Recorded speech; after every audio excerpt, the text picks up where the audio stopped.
So yes, I live in Chicago. I live in a really wealthy part of Chicago. You can tell by all the check cashing places. The other day, some girl wrote a note on my car. The note said, "You live in a community. Please park better. Your car is too close to mine." But then on the bottom she wrote, "I am super mad. I gave this girl at least 3 feet of space. I just find it weird that that was her definition of anarchy." So I wrote a note back on her card and said, "You live in Chicago. I'm single. Let's get together." And at the bottom I wrote, "I am super excited." Anyone that gets that mad over nothing, I want to know. Everything's been yin-yang for me though, guys. Everything. That's how life works. Can't have good without the bad. You guys down with that? Can't have Luke Skywalker without Darth Vader. Give you some examples. A couple months ago after the show, some guy handed me $50 just for the hell of it. He's like, "Here, thanks for coming to Marshall, Minnesota." That's how bad the town is. The residents are paying other people money to visit. I tried not taking it, but the guy insisted. Later on, I went to go settle up with the owner. The owner shorted me exactly $50. What are the odds? Couldn't do anything about it. The guy was bald, 300 pounds, looked like that boxer Butterbean.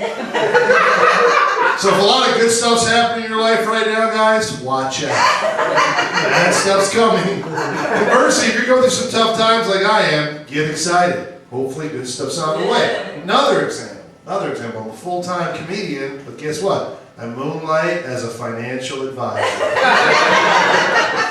My dream is to work 9 to 5 at offices everywhere for the rest of my life. I once did so much business for my company, they threw me a party in my honor. I ended up meeting this girl from this other office. We ended up hooking up, and she ended up giving me genital warts. Like I said, yin-yang.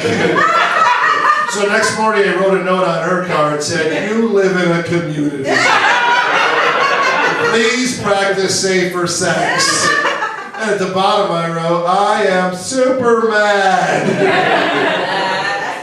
Got into a weird situation though, I'll be honest with you guys. I ran into some clients of mine at a restaurant one time.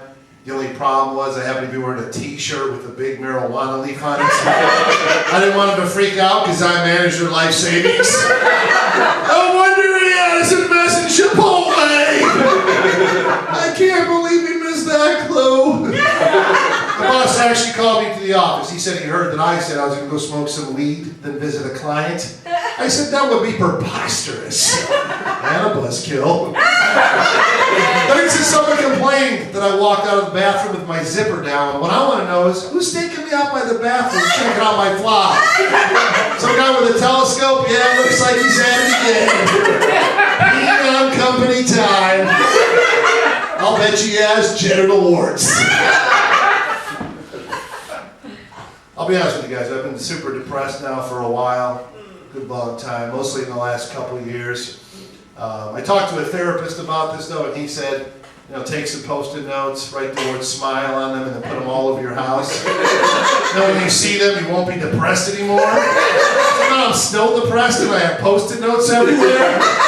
Mainly I'm depressed because I received an email from the best friend of my girlfriend saying that she had passed away. Of course it killed me. I love my girlfriend. She believed in me. But I'm sitting in my apartment trying to make sense of the news, but I couldn't because the cable guy was over. The cable guy deprived me of my time to grieve.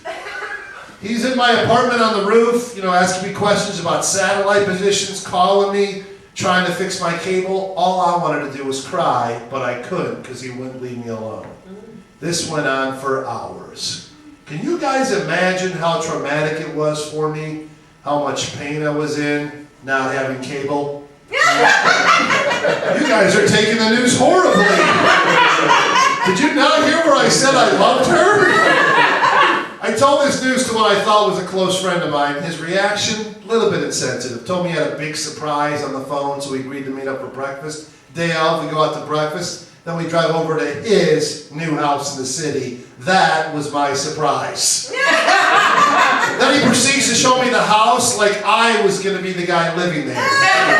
He's like, "Here, check out this view. You're going to love this view. Isn't it fantastic?"